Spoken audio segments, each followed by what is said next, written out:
Welcome back to the channel. मैं आज आपको इस वीडियो में जो यूकेपीसीएस का लेक्चरर का जो वैकेंसी है उसका एग्जामिनेशन पैटर्न और सिलेबस के बारे में मैं आप लोग को बताऊंगा आज। जो एग्जामिनेशन पैटर्न है वो एमसीक्यू बेसिस बेस्ड एक रिटन एग्ज़ाम होगा और उसके बेसिस पे आपको इंटरव्यू कॉल आएगा और देन आपका इंटरव्यू होगा और दोनों का मार्क्स ऐड करने के बाद मेरिट लिस्ट पब्लिश किया जाएगा।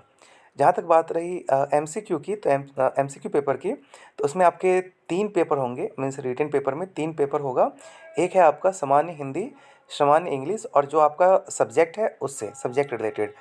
लेकिन इसमें जो सामान्य अंग्रेजी मीन्स जनरल इंग्लिश का जो सब्जेक्ट है वो सारे इंजीनियरिंग बैकग्राउंड के कैंडिडेट के लिए नहीं है। ये सिर्फ जो physics, chemistry, maths and office management के हैं ये उनके लिए है। मतलब द्वितीय प्रश्न पत्र सिर्फ ये 4 ब्रांच के लिए है, इंजीनियरिंग ब्रांच के बच्चों के लिए नहीं है।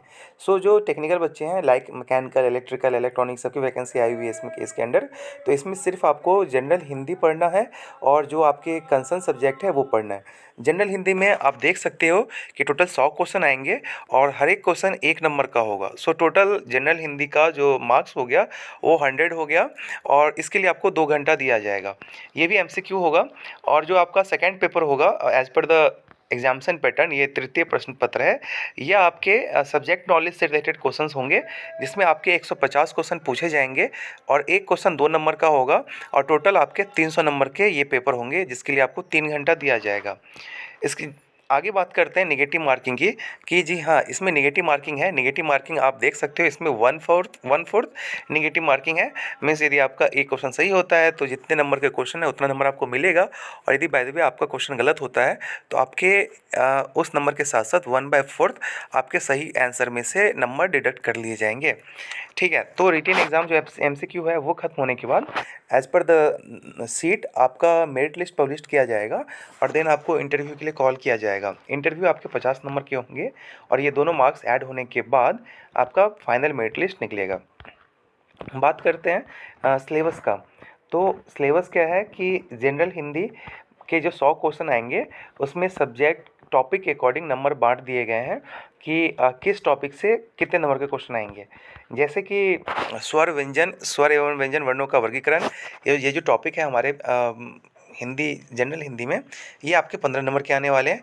तत्सम, तद्भव, देशज, विदेशज शब्द जो हैं इससे आपके 10 नंबर के क्वेश्चन आएंगे।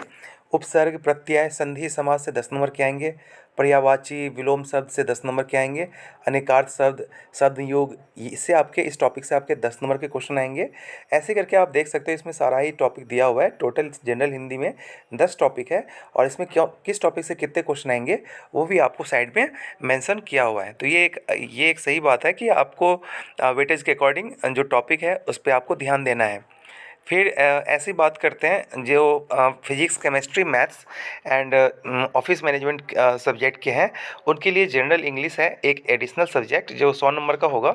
इसमें किस टॉपिक से कितने क्वेश्चन आएंगे वो तो नहीं दिया हुआ है, लेकिन हाँ टॉपिक का नाम दिया हुआ है। इस टॉपिक को आपको सारा ही करके जाना है और पढ़ के जाना है। नेक्स्ट बात करते हैं आपके सिलेबस का। तो मैं आपको इस वीडियो में बात करूंगा जो डिटेल सिलेबस है वो सिविल इंजीनियरिंग का जो कंसर्न सब्जेक्ट का सिलेबस है उसका, क्योंकि यदि सबकी बात करेंगे तो उन सबकी बात नेक्स्ट वीडियो में किया जाएगा। आज इस वीडियो में सिविल इंजीनियरिंग से स्टार्ट करते हैं क्योंकि फिर वीडियो बहुत बड़ा बन जाएगा। स्टार्ट करते हैं सिविल इंजीनियरिंग से। तो सिविल इंजीनियरिंग में आपका जो पहला सब्जेक्ट है वो है स्ट्रक्चरल इंजीनियरिंग और इसमें आप देख सकते हो कि जो एक जनरल टॉपिक होता है स्ट्रक्चरल इंजीनियरिंग का वो सारा ही टॉपिक आपको कवर करके जाने हैं, कुछ भी नहीं छोड़ना है। आरसीजी भी है, सस्पेंशन ब्रिज भी है, उसके बाद आपके स्लोप एंड रिफ्लेक्शन के बहुत सारे थ्योरीज हैं और मतलब मैक्सवेल रेसिप्रोकल बेटीज, कास्टिक लाइनेज, सारी थ्योरी आपको पढ़ के जाने हैं स्ट्रक्चरल इंजीनियरिंग के, जो भी हमने बीटेक में पढ़ा था। नेक्स्ट है आपका surveying and estimation. Surveying and estimation में भी आप देख सकते हो कि इसमें जितने भी हैं टॉपिक्स वो आपको करके जाना है। सर्वेइंग का और एस्टिमेशन का सारा नहीं पढ़ के जाना है, 2-3 टॉपिक है बस, like analysis of rate, preparation of tender, specification and contract document, building layout and shuttering plans. तो ये आपके टॉपिक एस्टिमेशन के हो गए और बाकी सिविल इंजीनियरिंग का आपका इसमें है टॉपिक। नेक्स्ट बात करते हैं आपके building technology and construction management. Building technology में जो जनरल टॉपिक होते हैं, लाइक बिल्डिंग मटेरियल का जिसको हम बीएमसी कहते हैं, like stone, brick, tiles, cement, mortar, concrete, steel, would, ये सारे टॉपिक जो जनरल हैं ये सारा इसमें मेंशन किया हुआ है। लेकिन इसके साथ साथ कुछ अलग टॉपिक है, like fibre reinforcement cement concrete, ferro cement, fibre reinforcement polymer, environmental friendly materials. तो ये टॉपिक भी आपको करके जाना है क्योंकि सिलेबस में दिया गया है। बाकी लिफ्ट, डोर, विंडोज़, ये जितने भी हैं ये आपके बीएमसी का ही पार्ट है, तो आपको करके जाना है। और मैनेजमेंट की बात करें तो इसमें सीपीएम एंड पर्ट जो हमने पढ़े हैं बीटेक में, तो इसको कंप्लीट करके जाना है। हर एक इन जनरल एग्ज़ाम, हर एक एग्ज़ाम में आपको मिल जाएंगे सीपीएम पर्ट के टॉपिक। इसके साथ साथ आपके project cost management, national building code provisions, इसको भी करके जाना है। नेक्स्ट बात करते हैं स्ट्रेंथ ऑफ मटेरियल का। स्ट्रेंथ ऑफ मटेरियल्स में जो आपके जनरल टॉपिक होते हैं सोम का, वो वही है सारा ही। इसमें कुछ भी मेरे को कुछ अलग नहीं दिख रहा है, like stress strain curve, ductile and brittle materials, उसके बाद आपका combined shear force and bending moment diagram, elastic theorems, theories of failure, bending of beams, ये सारा ही चीज़ आपको है। मतलब जो टॉपिक आपके जनरल सोम के सब्जेक्ट में होते हैं वो आपको पढ़ के जाना है। फ्लूइड मैकेनिक्स की बात करें तो फ्लूइड मैकेनिक्स का जो एक सब्जेक्ट जो होता है वो बहुत ज़्यादा ही होता है, लेकिन इसमें आपको सारा नहीं पढ़ना है। इसका जितने भी फ्लूइड मैकेनिक्स के जो कुछ पार्ट हैं वही आपको करके जाने हैं जो कि इसमें मेंशन किया गया है। सॉइल मैकेनिक्स की बात करेंगे जियोटेक में, जिसमें सॉइल इंजीनियरिंग और फाउंडेशन दोनों ही आ जाता है। तो आपको इसमें सॉइल का भी पार्ट दिया गया है और फाउंडेशन इंजीनियरिंग का भी पार्ट दिया गया है, और आपको ये दोनों ही पढ़ के जाना है। और हाँ, सॉइल इंजीनियरिंग का सिलेबस डिटेल में है, तो इसमें आपको मैक्सिमम टॉपिक मिल जाएंगे। जो जियोटेक का सिलेबस होता है बीटेक में वो सारा इसमें दिया हुआ है। तो इसको कहा जा सकता है कि सॉइल इंजीनियरिंग डिटेल में है जियोटेक। ट्रांसपोर्टेशन की बात करेंगे तो ट्रांसपोर्टेशन का सिलेबस सबसे बड़ा दिख रहा है मुझे, क्योंकि इसमें ना सारा चीज़ ही कवर है। लाइक हाईवे इंजीनियरिंग का जो पार्ट होते हैं, like geometry design of highway, traffic, material से सारा आपको करके जाना है। उसके बाद आपका रेलवे इंजीनियरिंग का पार्ट पढ़ना है, एयरपोर्ट का पढ़ना है। उसके बाद इन्वायरमेंटल इंजीनियरिंग की बात करेंगे तो इन्वायरमेंटल इंजीनियरिंग के 3 पार्ट होते हैं, एक ड्रिंकिंग वाटर, सीवर सिस्टम और आपके पॉल्यूशन। ये तीनों ही आपको करके जाना है। इसमें सारा ही डिटेल में सिलेबस दिया हुआ है। नॉइज़ पॉल्यूशन की बात करेंगे तो इसमें नॉइज़ और एयर, ये 2 पॉल्यूशन के बारे में आपको पढ़ के जाना है। इसके साथ साथ आपके कुछ जैसे national and state pollution control bylaws, तो ये भी आपको कुछ पढ़ के जाना है। जो भी आपके कुछ लॉज हैं इंपॉर्टेंट एयर पॉल्यूशन या नॉइज़ पॉल्यूशन से रिलेटेड, वो आपको पढ़ के जाना है। स्टेट का जो है आपके उत्तराखंड से रिलेटेड इसमें क्वेश्चन आ सकते हैं, तो आप स्पेशली सर्च करके आप उत्तराखंड से रिलेटेड जो लॉज होंगे उसको आपको पढ़ के जाना है। नेक्स्ट आपका डिज़ाइन ऑफ कंक्रीट स्ट्रक्चर, इसमें आपको जो आरसीसी का पार्ट होता है वो इसमें दिया गया है। कंक्रीट टेक्नोलॉजी और आरसीसी मिला के दिया हुआ है, और मोर एंड लेस इसमें भी वो सारे टॉपिक हैं जो आप एक जनरल सिविल इंजीनियरिंग कोर्स में पढ़ते हो।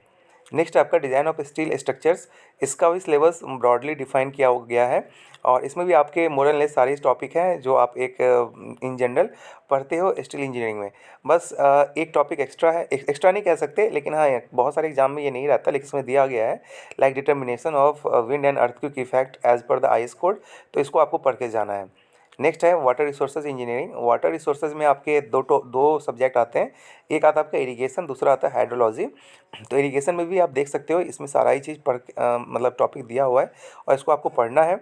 और हाइड्रोलॉजी में आपके जो भी इन जनरल टॉपिक होते हैं, hydrological budget, precipitations, its measurement analysis, ये सारी चीज़, रेनफॉल, रन ऑफ, ये सारी चीज़ आपको पढ़ना है। फ्लड रॉटिंग पढ़ के जाना है। लेकिन इसमें एक चीज़ आप याद रखें, इससे क्वेश्चन आने का बहुत ज़्यादा चांस है, कि इसमें दिया गया है dams and hydro power plant of India and specially Uttarakhand.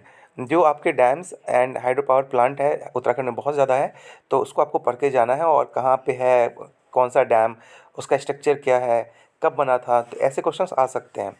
तो ये आपका जो सिलेबस हो गया, ये सिविल इंजीनियरिंग का सिलेबस हो गया। और जो जनरल हिंदी का जो सिलेबस था वो सारे इंजीनियरिंग सब्जेक्ट के लिए होगा, और जनरल इंग्लिश आपके 4 सब्जेक्ट के लिए होंगे, फिजिक्स, केमिस्ट्री, मैथ और ऑफिस मैनेजमेंट। सो उम्मीद करते हैं ये वीडियो आपको अच्छा लगा होगा। मैंने इसके लिए आरटीआई भी किया हूँ कि टोटल नंबर ऑफ़ कैंडिडेट ने कितना फॉर्म भरा है। आरटीआई का जवाब यदि मुझे आता है तो मैं आपको इसी चैनल पे अपलोड कर दूँगा, और चैनल को सब्सक्राइब कर लें for more update. Thank you so much, best wishes.